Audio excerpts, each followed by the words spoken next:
कौन लफड़ा में आज हम पड़ गए। मेरा 2000 का नोट चला गया, उसको रात भर नींद नहीं आएगा, है ना। आज की क्लास में हम लोग जानेंगे महमूद गजनवी के बारे में। ये एक तुर्क शासक था, वो हमारे देश पर बहुत बार हमला किया। ऐसा बोला जाता है कि वो लगभग 17 बार हमारे देश पर हमला किया। ठीक है, महमूद गजनवी।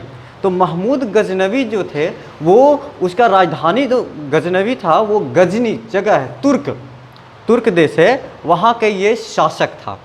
ठीक है, तो सबसे पहले हम लोग जानेंगे कि महमूद गजनवी जो था वो, उसका घर कहाँ था, उसके पिताजी कौन थे, ठीक है, वो किस वंश से आता था, ये सारी की जानकारी हम लोग इसमें लेंगे।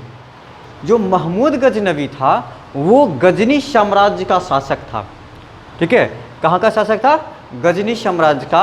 उसको एक और नाम बोला जाता है, यामनी वंश भी बोला जाता है। तो वो यामनी वंश का शासक था, जो तुर्क था, जो पहले जो समय था, पहले के समय में ये जो हमारा मगध क्षेत्र हो गया या हिंदुस्तान हो गया, बहुत दूर तक फैला हुआ था।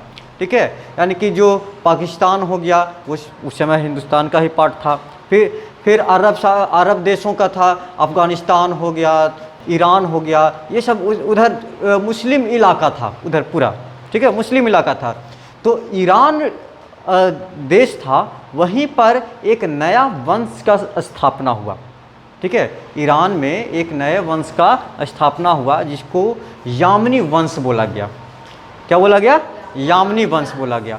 ईरान में एक नया युग स्थापित हुआ, या उसको बोलेंगे कि ईरान में नए वंश की स्थापना हुई जिसको यामनी वंश बोला गया। और उसके संस्थापक जो थे अल्पतगीन थे। ठीक है, क्या था? अल्पतगीन। किसका? यामनी वंश का संस्थापक। उसको गजनी साम्राज्य या गजनी भी बोला जाता है।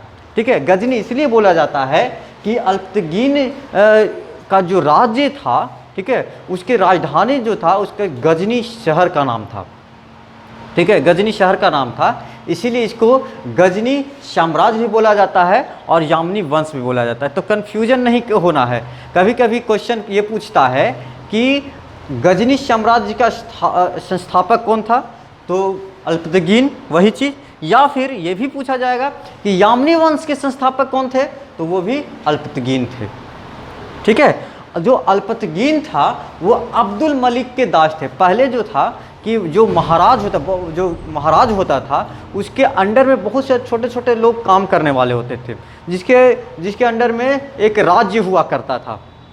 ठीक है, तो राजा के अंडर में काम करने वाला एक तरह का दासी हुआ। तो वो ये अल्पतगीन जो था अब्दुल मलिक का दास था, जो किसी एक क्षेत्र को चलाता था। ठीक है, तो उस दास इससे हट करके ये एक अपना साम्राज्य स्थापित किया जिसको गजनी साम्राज्य या यामनी वंश बोला गया। किसी अलग होके? अब्दुल मलिक से अलग होके। कौन अलग हुआ? अल्पतगीन। ये जो है ये नए साम्राज्य की स्थापना किया जिसका क्या नाम हुआ? गजनी बोला गया या फिर यामनी वंश बोला गया। ठीक है, समझ में आ रहा है कि नहीं आया? तो ये जो अब्दुल मलिक है ये वहाँ का शासक था, उसके अंडर में अल्पतगीन दास था उसका। तो इससे पहले वाली बात हम लोग को जानने की उतना आवश्यकता नहीं है। हम लोग अल्पतगीन से शुरू करेंगे। ठीक है, तो अल्पतगीन जो था वो गजनी साम्राज्य का संस्थापक था। अब इसके बहुत सारे बेटे थे। ठीक है, अब मुस्लिम साम्राज्य पहले था, मुस्लिम लोग का ऐसे हम बहुत सारे बाल बच्चे होते थे, है ना। तो बहुत सारी शादियां भी करते थे लोग, अभी भी करते हैं। वो उनके धर्म में ये माना जाता है कि 2-3 पत्नियां किया जा सकता है। ठीक है, तो उनके जो अल्पतगीन थे उसके बहुत सारे पुत्र थे, लेकिन वैसे कोई काबिल नहीं था जो उनके साम्राज्य को चला सके। ठीक है, जो गजनी साम्राज्य जो अपना क्षेत्र जो बनाया, ठीक है, जो अपना क्षेत्र बनाया उसको चलाने लायक इसके कोई भी पुत्र नहीं था, कोई भी बेटा वैसा नहीं था, सब नालायके था, है ना, एकदम नालायक था, वो कोई काम के नहीं था।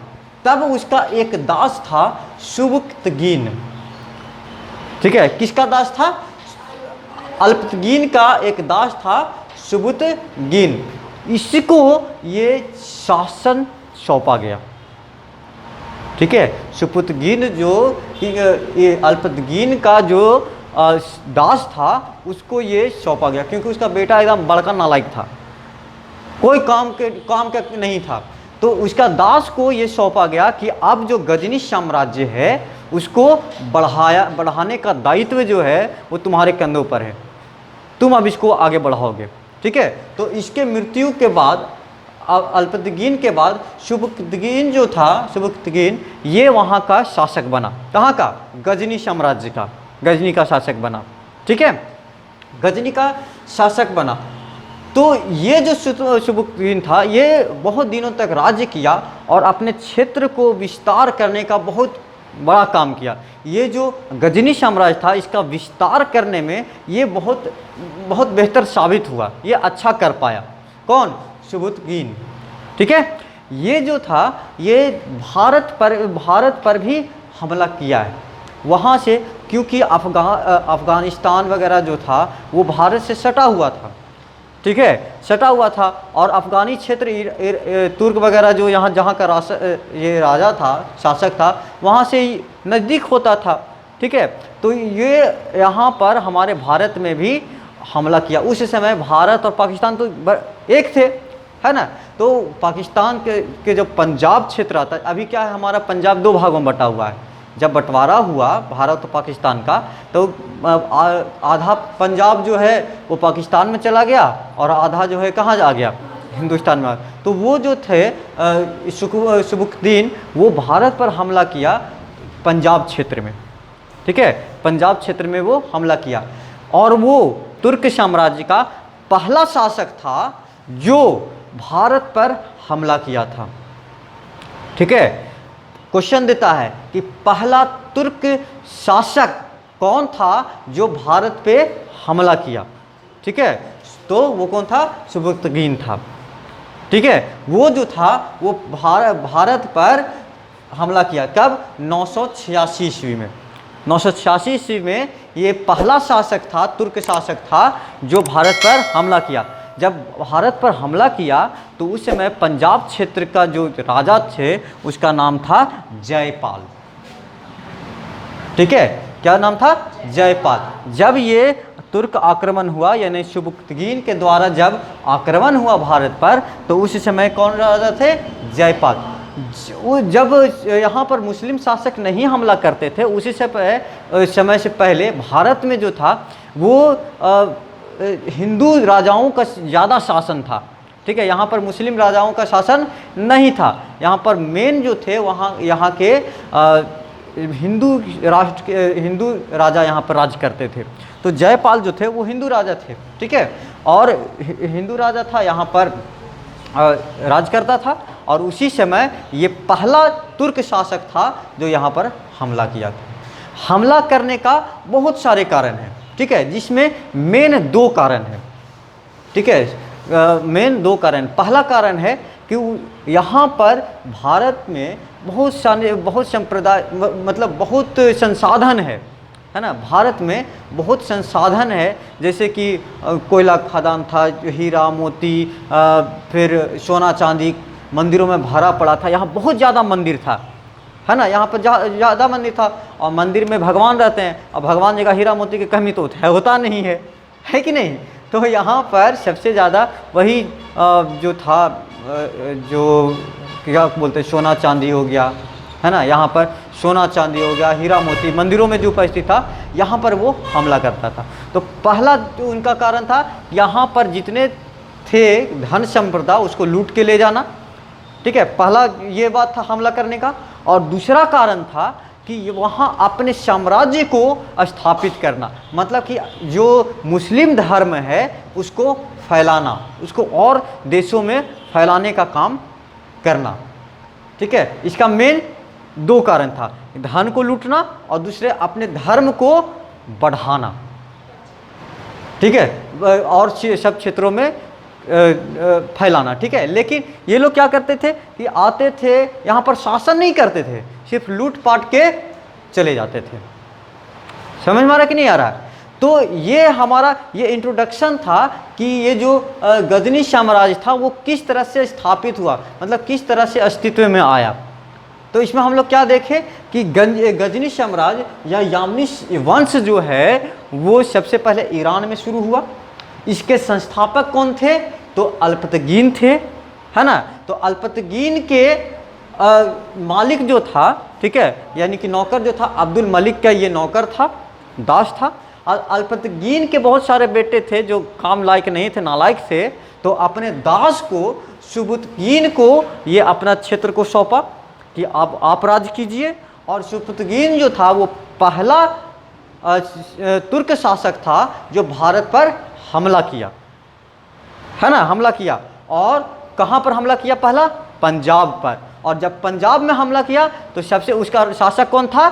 जयपाल था, ठीक है, जयपाल। तो यहाँ 3-4 क्वेश्चन अराइज होता है जो एग्जाम में पूछता है, ठीक है। कौन कौन से क्वेश्चन?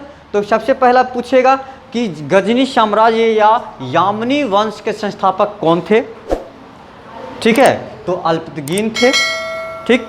दूसरा ये होगा कि अल्पतगीन जो है वो किसके दास थे? तो अब्दुल मलिक के, ठीक है। फिर कहेगा कि अल्पतगीन के बाद तो तुर्क शाही यानी कि गजनी साम्राज्य के शासक कौन बना? तो सुबुतगीन, ठीक है। फिर ये क्वेश्चन होगा कि भारत पर प्रथम तुर्क शासक कौन था जो हमला किया था? तो सुबुतगीन, ठीक है, ये क्वेश्चन हो गया। फिर हो गया सुबुतगीन किस क्षेत्र पर, भारत के किस क्षेत्र पर सबसे पहला हमला किया? तो पंजाब, ठीक है। फिर ये क्वेश्चन होगा कि जब भारत पर सुबुतगीन ने हमला किया तो वहाँ के राजा कौन थे? जयपाल।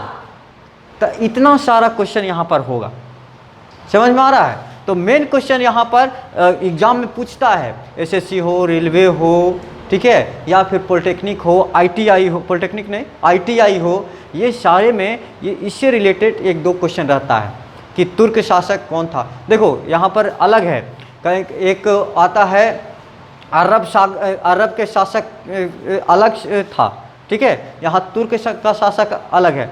तो वहाँ पर कंफ्यूजन नहीं होना है, कंफ्यूज नहीं होना है कि तुर्क का शासक कौन था और अरब का शासक। अरब का शासक लोदी वंश का था, ठीक है, और ये क्या होता है? तुर्क का शासक है जो यामनी वंश का है, वो लोदी वंश का था और ये यामनी वंश का है। तो हम लोगों को कंफ्यूज नहीं होना है, वहाँ पर लिखता है, ठीक है, एग्जाम में पूछेगा कि यामनी वंश, ठीक है, या गजनी वंश, या फिर बोलेगा कि तुर्क का शासक, पहला शासक कौन था जो हमला किया था, ऐसा बोलेगा, ठीक है। कौन शासक पहले हमला किया उसके बारे में वहाँ पर डिटेल से लिखा हुआ रहेगा, पूछेगा।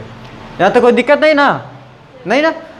अब हम लोग इसके जब सुबुतगीन थे तो इसके बाद इसका बेटा लोग जो था ये आए राज करने, ठीक है। तो इसके 2 बेटे थे, सुबुतगीन के 2 बेटे थे, एक का नाम था इस्माइल और एक का नाम था महमूद गजनवी, ठीक है। इसके 2 बेटे थे, कौन कौन? एक इस्माइल और एक महमूद गजनवी। तो आगे इस्माइल जो था वो ज़्यादा दिन तक शासन नहीं किया। ये जो सुबुतगीन था उसका बड़ा बेटा इस्माइल था, उसको ये राजगद्दी अपना सौंपा, ठीक है, ये सौंपा। लेकिन इस्माइल उतना सक्सेसफुल नहीं रहा, तो उसका जो छोटा भाई था ना महमूद गजनवी, वो इसको हटा के उसको जेल में डाल दिया, अपना बड़ा भाई को, और खुद वहाँ का शासक बन गया, वहाँ का शासक बन गया। तो अब जो है हम लोग देखेंगे, नेक्स्ट क्लास में देखेंगे कि महमूद गजनवी किस प्रकार का शासक था, ठीक है, और उसका जन्म कब हुआ और कितने दिनों तक शासन किया, ठीक है। कोई दिक्कत नहीं ना? नहीं, इसको याद कर लेना है। देखो एक कहानी सुनाते हैं। वो आदमी था, ठीक है, वो गया पूजा करने। तो पूजा करना था तो वो आदमी जो था बहुत बड़ा कंजूस था, जिसको मक्खी चूस कहल जाता है, ठीक है। तो वो गया पूजा करने, तो वहाँ देखा बहुत भीड़ भड़ाका है। तो हम लोग देखते हैं कि आरती होता है ना जी, आरती, तो उसमें क्या करते हैं कि चढ़ावा चढ़ाते हैं ना, कि 1 रुपया दे के ऐसे करके आरती ले लिए, पूजा करते हैं। या फिर दक्षिणा देते हैं गुरुजी के, पंडित जी के दक्षिणा देते थे 11 रुपये 21 रुपया, नहीं देते हैं। तो वो कंजूस था, वो पूजा करे चल गया, तो वहाँ पर उसको दक्षिणा तो देना था। तो वो पूरा कंजूस था ना, कैसू पैकेट उड़ के झाड़ उड़ के वो फटल 10 के नोट निकाला। ठीक है, वो फटल 10 के नोट निकालता है और देने के लिए जाता है, लेकिन उससे पीछे एगो छोटा बच्चा खड़ा रहता है और उसको कहता है अंकल सुनिए ना, अंकल सुनिए ना। कहता है क्या हुआ जी? तो कहता लीजिए। तो वो 2000 का नोट देता है उसको। तो सेठ हो गया खुश, अरे हमको 2000 का नोट मिला। तो सेठ को लगा ना कि बच्चा जो है वो दान में चढ़ाने के लिए दे रहा है। ठीक है, तो वो अपन फटल नोट के साथ उसको 2000 का नोटवा मोड़ के ऐसा दे दिया कि 10 फटल का नोटवा नज़र नहीं आवे, फटा हुआ नोट नज़र नहीं आवे, और वो 2000 का नोट दे दिया। देखे वाला भी कहा, अरे तेरा 2000 का नोट है। ठीक है, तो निकल गया बाहर। तो बच्चा को फिर वो सेठ बोलता है, कंजूस सेठ, कि वाह बच्चा तुमने तो बहुत अच्छा काम किया, तुम 2000 रुपये का नोट दान किया भगवान को, वाह बहुत पुण्य किया, है ना। तो कहता नहीं अंकल, वो आप जो फटल नोट निकाल रहे थे ना 10 वाला, तो उसके साथ 2000 वाला गिर गया था आपका, तो वो हम दे रहे थे आपको कि लीजिए ये आपका पैसा है, और आप उसको दे दिए। तो ये दो दान आपने किए, हम थोड़ी किए।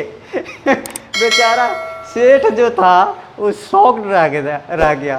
वो कहा कि कौन लफड़ा में आज हम पड़ गए, मेरा 2000 का नोट चला गया, उसको रात भर नींद नहीं आएगा, है ना।